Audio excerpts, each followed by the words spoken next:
Bom dia, investidores! Meu nome é Gabriela Spork, sou analista de investimentos da Toro e estamos iniciando mais um Morning Call nesta quinta-feira, dia 26 de setembro, hoje com ele, Helder Wakabayashi. Seja bem-vindo, Bom Helder. dia, Gabi. Mais um Morning Call com bastante notícia, vamos para cima, tem muita coisa para a gente comentar. Já iniciando então as notícias internacionais, falando justamente sobre a ata do Banco Central japonês que saiu ontem à noite. Bom, pessoal, a gente já comentou algumas vezes aqui sobre essa alta de juros no Japão. Então a gente teve a ata foi divulgada, a ata de julho, e a gente teve uma divergência entre os membros do Banco Central japonês, né? Alguns membros disseram que o país está desenvolvendo bem, a economia está indo bem, e parece que as metas de inflação têm caminhado para convergir à meta que o Banco Central tem de 2%, né? A meta é que provavelmente a inflação no Japão termina esse ano em 2,5% e para 25 e 26 termine próximo de 2%, que seria a meta deles de 2%. E alguns membros comentaram que a gente talvez não seria necessário uma alta tão expressiva, então um pace, né, de alta de juros um pouco mais moderado. Então a gente vê esse lado, né, uma alta que não seja tão forte para um lado do membro, mas outros membros comentaram que talvez eles não devessem ter esse olhar tão otimista e serem um pouco mais cautelosos e ficarem mais atentos à questão de outros dados que podem vir nos próximos meses, né? E um membro comentou bastante que talvez a expectativa de 2% não estejam tão ancoradas. Então, lembrando, pessoal, quando a gente teve essa mudança aí de perspectiva de alta de juros no Japão, a gente teve uma correria danada, né? A gente teve até, impactou bastante aqui no real frente ao dólar. Então, contando também na última reunião, que também eles não comentaram como seria essa alta. Pessoal, de novo, né, a gente fica à mercê aí de como vão ser essas políticas, então a gente vai ficar aberto aos próximos dados para ver como vai ser a política monetária no Japão.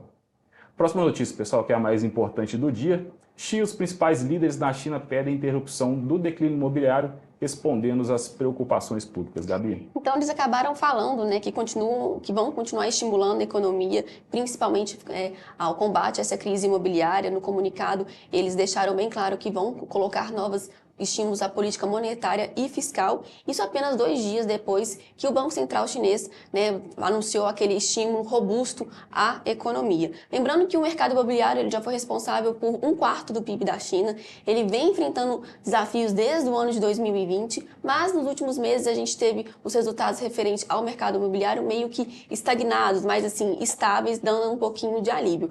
De qualquer maneira, ainda é uma preocupação se a China vai conseguir bater aí essa meta robusta de PIB de 5%, que é a meta para este ano. E agora falando de Israel. Israel rejeita a proposta de cessar fogo no Líbano. Pessoal, ontem à noite, né, os Estados Unidos, França e outros países tentaram montar uma proposta de cessar fogo que foi apresentada para Israel, porque existe uma grande preocupação em que esses conflitos naquela região se intensifiquem, né? E caso isso se intensifique, existe essa problemática, né? Os aliados, né, de Israel, seria nesse caso Estados Unidos, Líbano junto com o Irã, então, e outras milícias da região também podem aumentar o tamanho desse conflito, né? Ontem mesmo o Biden comentou que existe uma grande possibilidade de que existe uma escalada muito forte, possa existir essa escalada muito forte, então isso preocupa, lembrando que aquela região é uma região muito produtora de petróleo, então isso preocupa o mundo inteiro.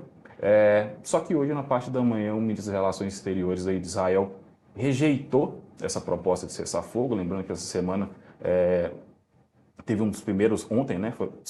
Ontem teve um dos primeiros ataques aí, com foco até no Mossad, que fez aqueles ataques de pager, de walkie-talkie, mas o Iron Dome de Israel deu conta de segurar esses ataques. E depois desses ataques, né? Então Israel ainda, além de rejeitar, ainda deslocou algumas tropas para a região fronteiriça do Líbano. Então, pessoal, a gente tem aí uma tensão nessa região, tem que acompanhar, vamos ver como vai ser o desenrolar nos próximos dias.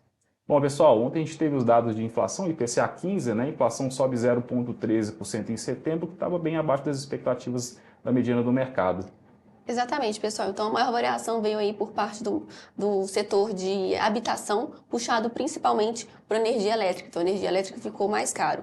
A alimentação e bebida veio aumentando também depois de 2 meses de queda e a alimentação, principalmente a alimentação fora de casa, também ficou mais caro para o bolso do brasileiro. O destaque que veio com a parte de deflação foram justamente a parte aí de despesas pessoais e transporte, tá, pessoal? No acumulado de 12 meses, a inflação passou de 4,32 3,35 para 4,12, ainda dentro daquela meta do Banco Central, lembrando que a gente tem aquela flexibilização, a meta é 3%, mas é 1,5% para cima, 1,5% para baixo, então está dentro aí da expectativa do mercado.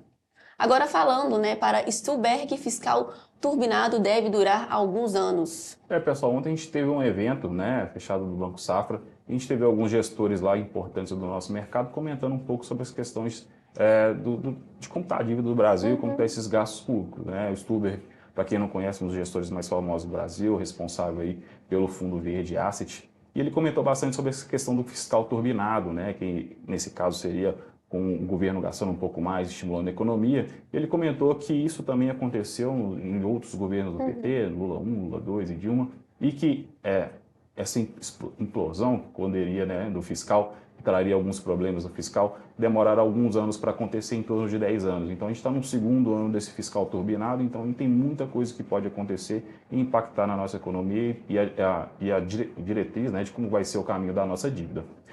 Outro gestor que comentou bastante foi o Ibiúna, gestor da Ibiúna, comentando sobre a questão do arcabouço fiscal. Mesmo que o arcabouço fiscal seja feito de forma correta, refazendo os cálculos, eles comentaram que a dívida ainda pode subir de 2% a 3% por ano. Então, nos próximos 6 anos, se esse arcabouço fiscal permanecer e continuar dessa forma, existe a possibilidade da dívida PIB do Brasil chegar quase a 90%.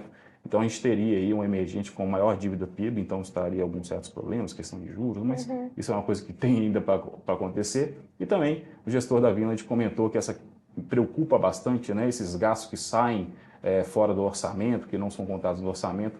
E, na verdade, tirar do orçamento, o governo está só se enganando e essa dívida vai continuar subindo, então não tem muito o que fazer. Bom, pessoal, dívida alta, escalada dos juros e bilhões de gastos em bets podem ter impacto na economia, né? Pois é, pessoal. Então, a população mais endividada, esse maior peso das bets no bolso aí do brasileiro e a pressão inflacionária mais alta tendem a fazer com que o crescimento da economia no curto prazo tenha um ritmo um pouco mais desacelerado, tá? E somado a isso, a gente ainda tem a perspectiva de mercado de que tenhamos um aumento aí na Selic nos próximos meses. Então, mesmo com uma perspectiva de PIB alto para esse ano, esses novos fatores, eles tendem a pressionar de maneira negativa uma recuperação do consumo por parte aí dos brasileiros. O principal deles é justamente as bets, que hoje, por exemplo, não tem nenhuma regulamentação, não tem nenhuma fiscalização, nenhum imposto aí embutido e vem crescendo de maneira exponencial. Até trouxe aqui um gráfico para vocês observarem de 2020 para 2024 qual foi o crescimento aí das bets, mostrando aí o impacto no bolso do brasileiro. Pessoal, agradecer a todos que ficaram aqui com a gente, pedir para vocês deixarem um like, agradecer também o Helder pela sua participação. Eu agradeço, Gabi. Bom dia para todo mundo, um ótimo dia e bons negócios. Tchau, tchau. Toro Investimentos, uma empresa do Grupo Santander.